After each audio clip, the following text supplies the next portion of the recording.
Este, pois, é o escrito que se escreveu. Mana, mana, táquil, urfacim. Esta é a interpretação. Mana, contou. Iaú, o teu reino. E o acabou. Táquil, pesado foste na balança e foste achado em falta. Fares, dividido foi o teu reino e dado aos medos e aos persas. Então, na última parte do estudo, nós estávamos falando exatamente dessa palavra. Vê que ali no princípio está escrito assim, Ufarsim. Está escrito Urfacim. Mas lá embaixo coloca Pérez. Porque a palavra o que significa essa expressão? Vamos. Mana, mana, que significa contado. Por quê? Um maná, quando caiu do céu, né? Eles ficaram, o Criador falou para eles, cada um só pode pegar um gomer. O maná era contado, era uma medida. Então, o nome maná significa conta, né? Quase ninguém sabe disso. Mas esse é o significado. A palavra táquil significa pesado, né? Uma vez quando a Sara morreu, né? Abaram teve que comprar, então ele pesou. Na maioria das vezes, quando você tinha que comprar alguma coisa, você usava uma balança e você pesava isso. Hoje em dia, existem países até que a moeda é chamada peso, né? Não sei se tem relação, mas a palavra téquil aqui, na verdade, é táquil, que significa peso, ou seja, pesado. Que na maioria das vezes no passado era utilizado como uma moeda, né? Porque você pesava o seu dinheiro e dava uma quantidade para que você pudesse comprar determinado produto. E a palavra fares, né? Aqui do final, significa dividido. Estamos aqui nos pergaminhos do Mar Morto, né? E aí que a gente tem a expressão em Achaia 58:12, que está escrito: edificarão os lugares antigamente assolados de geração em geração e chamar-te-ão reparadores de brecha. Aqui, quando a gente dá uma ampliada, a gente vê a expressão Ucaraú, Laque, Gudar, Farás. A palavra significa e. Caraú, chamarão. Laque, vós. Gudar, reparadores. E farás, brecha. Essa palavra farás é que dá origem à palavra fares. Daí vem a palavra fariseu, que significa o quê? Brecha.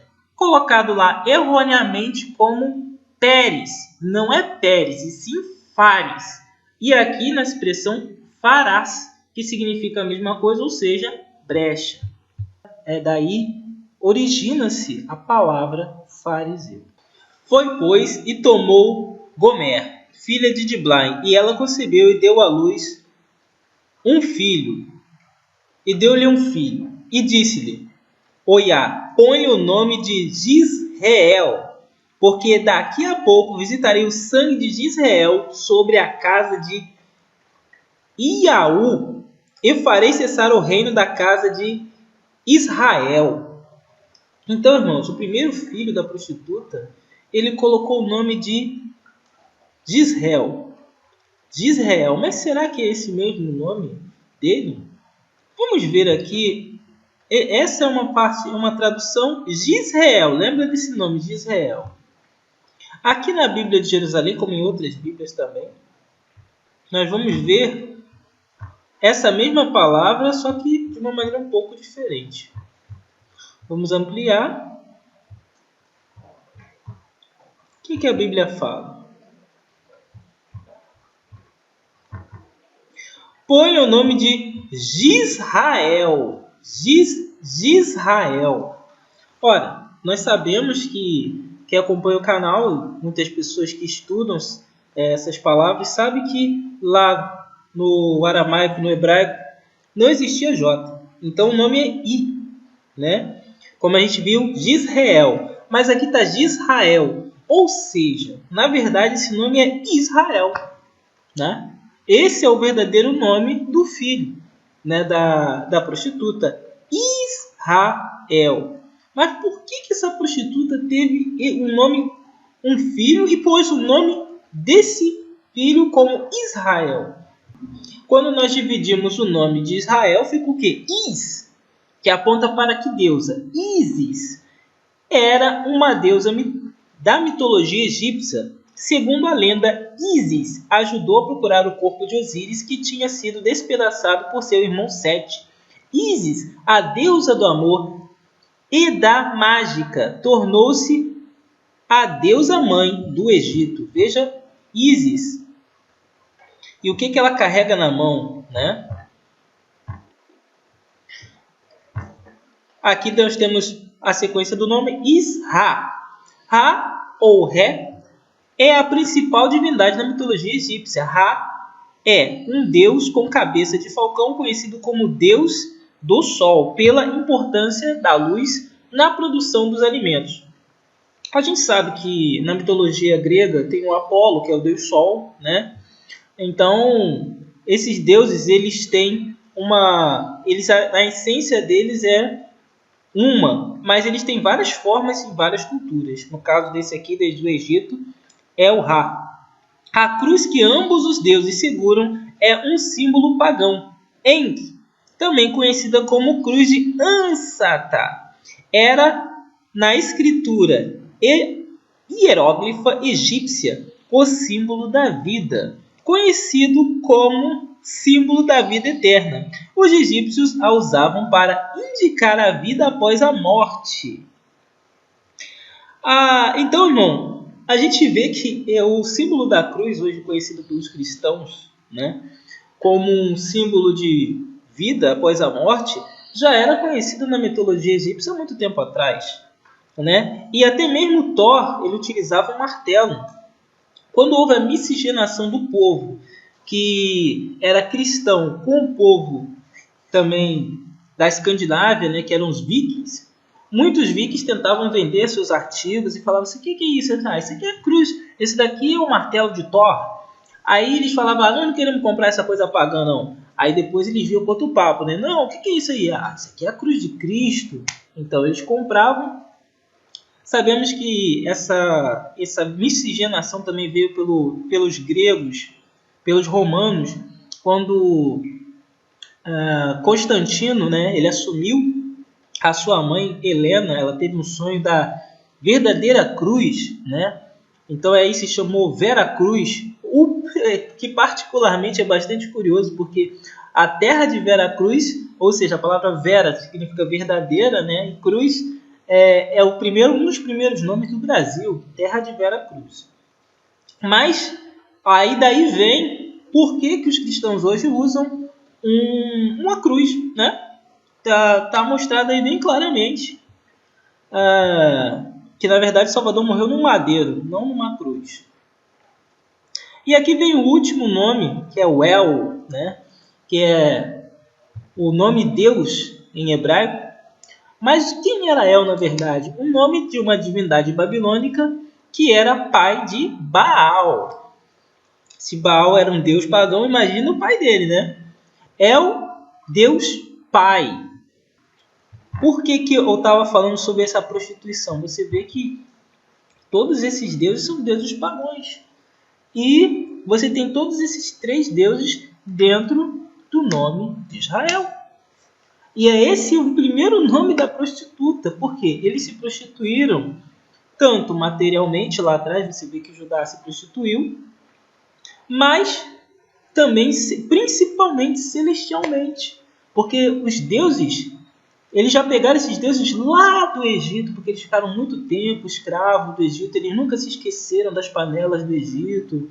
Então tudo isso se tornou algo grave diante do Todo-Poderoso. Por isso que você vê Manamanatáquio, o farisim. A palavra farisim significa rachou, cortou no meio. O que aconteceu quando nosso Salvador morreu? O véu se rasgou. Então isso significa o quê? Uma separação, uma brecha. Aqui você vê uma citação do livro de Apocalipse 11, versículos 6, 7 e 8. Estes têm poder para fechar o céu, para que não chova nos dias da sua profecia. Tem poder sobre as águas para convertê-las em sangue, para ferir a terra com toda sorte de pragas, todas quanto quiserem. Essas eram as duas testemunhas, o poder que o Eterno deu aos seus discípulos para pregar a palavra. Esse poder duraria um tempo, 2 tempos, metade de um tempo, 1260 anos. Quando terminasse o poder da sua pregação, o que aconteceria? E quando acabar o seu testemunho, a besta que sobe do abismo lhes fará guerra, os vencerá e os matará. Eu não falei de Constantino? Quantas pessoas no nome de Yahushua não foram mortos simplesmente porque não queriam negar o nome do Todo-Poderoso? Sabemos que Constantino foi o princípio de Roma. E Roma foi o princípio, a Roma terminou a Grécia e começou Roma. Porque muita gente não sabe, mas a Roma veio da Grécia, os mesmos deuses. E eles colocaram o nome de um Deus morto, o nome de Jesus, que é um nome grego. Alguém lembra aí como já foi falado algumas vezes nesse canal, sobre o cavalo de Troia? A palavra sus significa cavalo, né? E ele foi colocado dentro do coração dos homens, para que por dentro ele destruísse os homens, porque o inimigo entrou dentro da palavra. E jazeram seus corpos mortos na praça da grande cidade, que espiritualmente se chama Sodoma e Egito, onde o nosso soberano também foi madeirado. Agora, se os irmãos acompanham os vídeos, sabem muito bem. Essa palavra Sodoma e Gomorra, olha só, o nome da prostituta Gomer, Sodoma está intrinsecamente ligado a Gomorra. Não tem como dividir. Foi essas 2 cidades, por causa da prostituição, por causa do homossexualismo, que é um pecado terrível diante do Todo-Poderoso, elas foram destruídas por causa desse pecado. E o que aconteceu? Espiritualmente, o Salvador, quando chegou lá, ele viu o pecado tanto material quanto espiritual. Eles se prostituíam materialmente, mas também celestialmente, desvirtuando a palavra.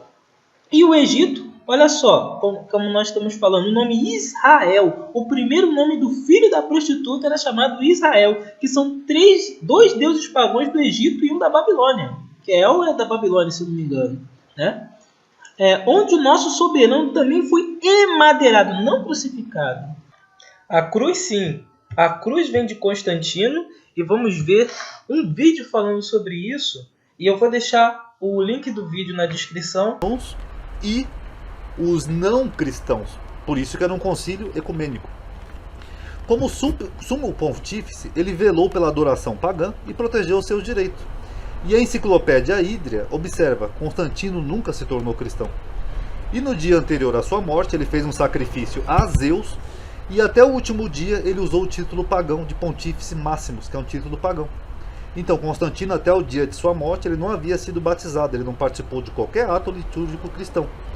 Olha que interessante, ele fez um sacrifício para quem aqui, ó? Para Zeus, um deus pagão. Você lembra que eu mostrei aqui em cima que tanto Antíoco Epifanes quanto os imperadores romanos cultuavam a Zeus? Antíoco Epifanes queria transformar o templo de Jerusalém num templo cultuado a Zeus. E dos imperadores romanos, nós temos aqui Adriano, eu não coloquei aqui, mas quem quiser pesquise aí. Adriano mandou erguer no local do antigo templo de Jerusalém um templo dedicado a Zeus, o que gerou a revolta de Bar Kokhba. Vocês notaram as coincidências? Vamos continuar aqui embaixo então, já no período de Constantino.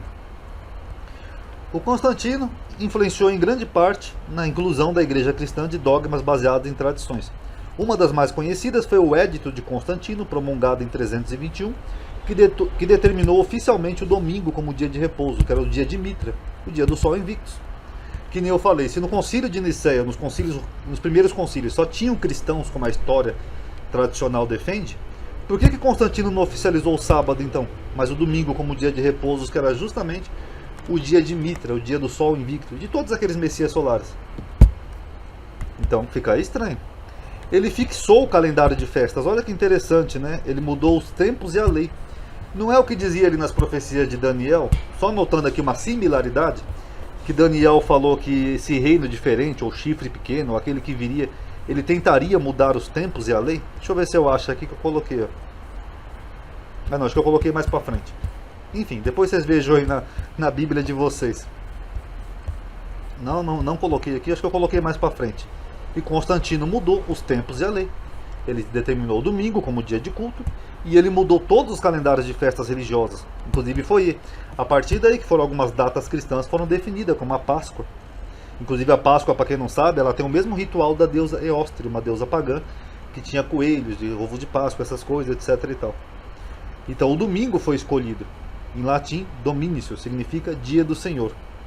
E sobre o concílio de Nicéia, vocês vão ver muita coisa interessante, eu não vou ler tudo aqui, que foi no concílio de Nicéia que a cristologia de Jesus foi decidida, né, a natureza divina de Jesus.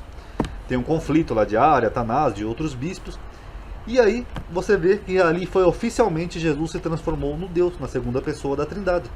É claro que essa palavra já foi usada um século antes, né, pelos pais da igreja, tanto Orígenes quanto Tertuliano. Mas eles tinham noções diferentes e menores da divindade de Jesus. Mas foi só lá com Constantino que a divindade de Jesus foi realmente definida.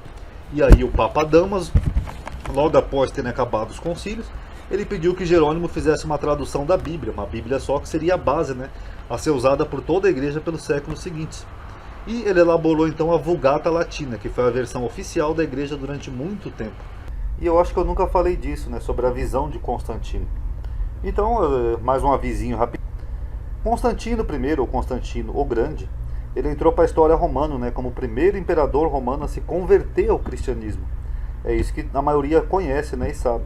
Ah não, foi Constantino que é o responsável, né, por Roma ter se tornado cristã. Contudo, fica em aberta a seguinte questão. Será que ele teria feito isso por pura devoção? Ou foi só uma jogada política? Porque Constantino era um homem político e ele tinha o interesse em unificar o império para governar. Constantino, antes de se tornar cristão, era um homem devoto inicialmente ao culto dos deuses romanos.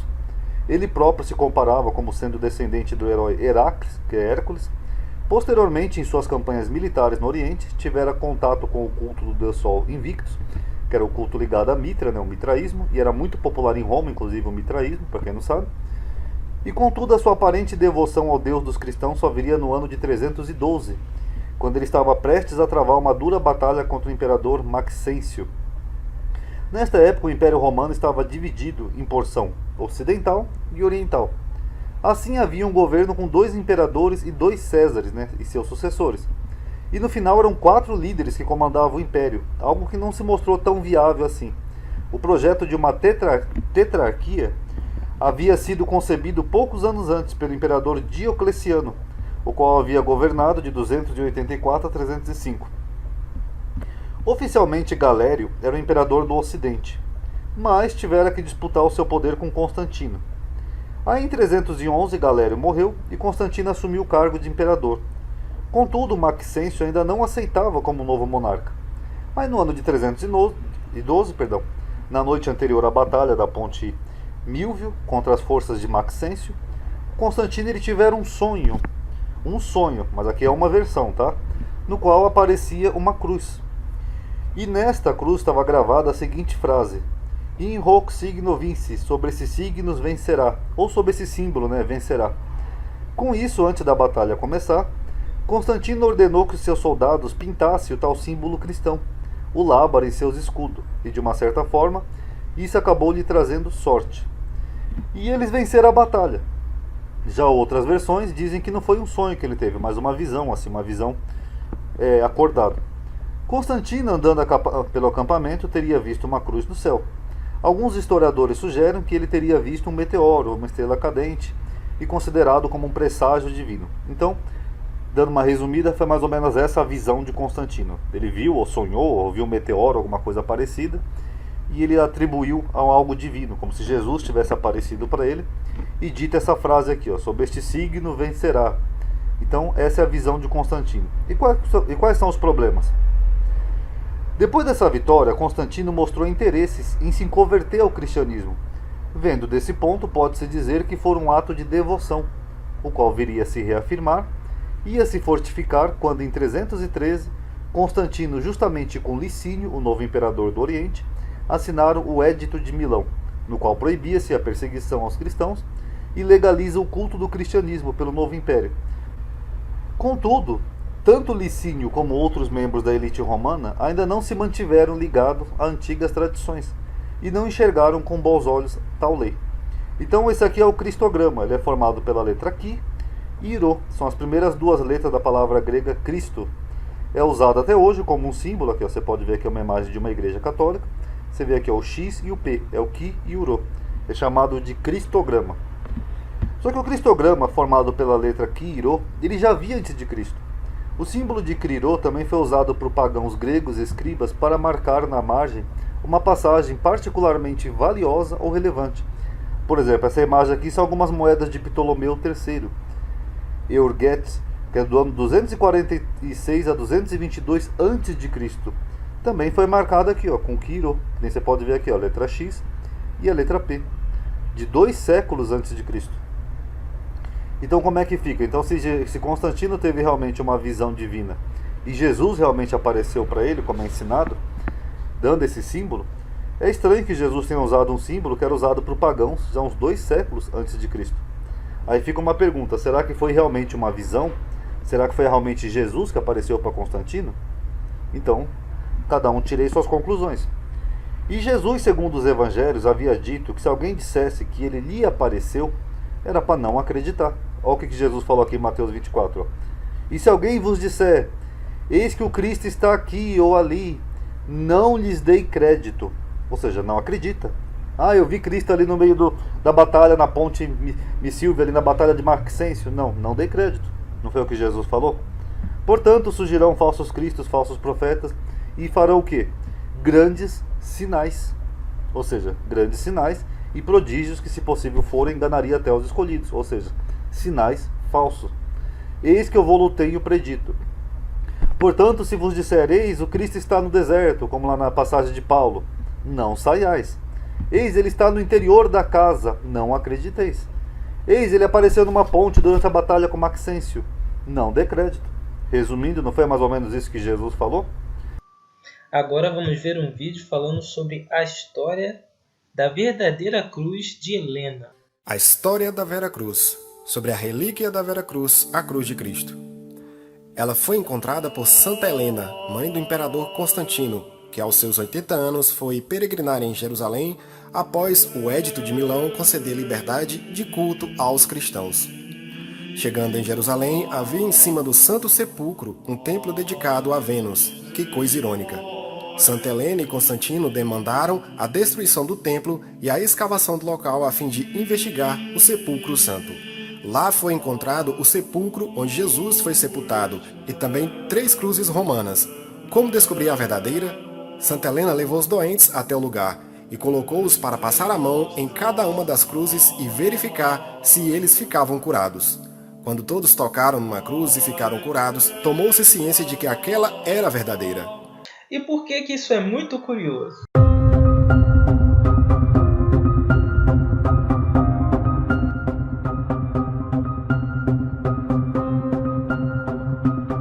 Helena de Troia é uma personagem da mitologia, só que a gente chama de mitologia de uma época do mundo onde ainda não existia história.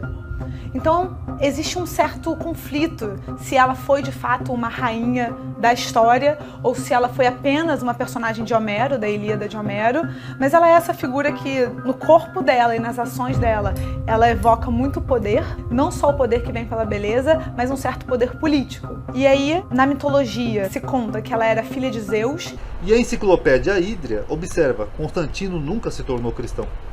E no dia anterior à sua morte, ele fez um sacrifício a Zeus. Então ela tem uma genealogia divina e ao mesmo tempo ela é a personagem pela qual a Grécia inteira se unifica pela primeira vez enquanto uma identidade única, porque os gregos eles sempre estavam em guerras uns com os outros e quando Helena sai de Esparta, que era a cidade que ela era rainha, e vai para Troia e vira princesa de Troia, todas as cidades gregas se unem para resgatá-la, para levá-la de volta. Alguns elementos são evidentemente históricos, a gente não tem como negar que alguma coisa da Guerra de Troia foi histórica. Então se você pega a Ilíada, do Homero, que é o texto que conta a Guerra de Troia, é uma narrativa religiosa. Os deuses estão lá, eles tomam partido, eles escolhem os seus favoritos, os guerreiros e as guerreiras, eles entram na guerra, os deuses sangram, eles não sangram sangue, eles sangram, sei lá, ouro, eles sangram sangue divino, mas eles estão na guerra, né? Então assim, claro que não é um relato histórico. Homero século 8 a.C., é muito anterior a Heródoto, que é a fundação do pensamento historiográfico. Mas a gente não pode deixar de considerar que nessas narrativas antigas existia alguma coisa de retrato da realidade. Então, quando a gente fala mito ou história, a resposta é que não tem solução. A gente nunca vai saber.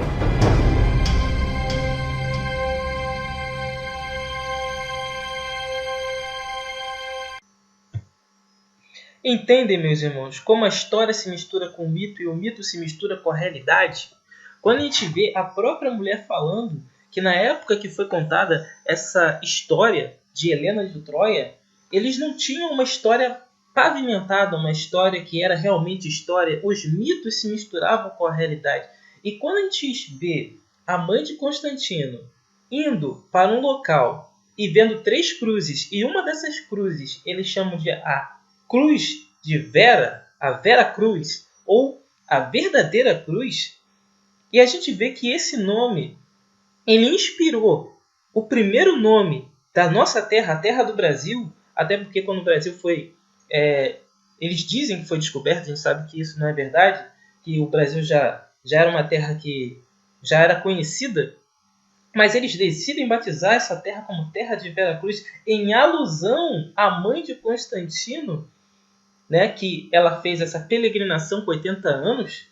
E quando a gente vai nos idos da história e a gente percebe que Helena de Troia, que tem o mesmo nome da mãe de Constantino, ela foi raptada por Paris, né, para poder ficar na cidade de Troia, ou ela mesma quis ir, que a história não é bem concisa com relação a isso. E nessa história a gente vê que a cidade de Troia era inexpugnável.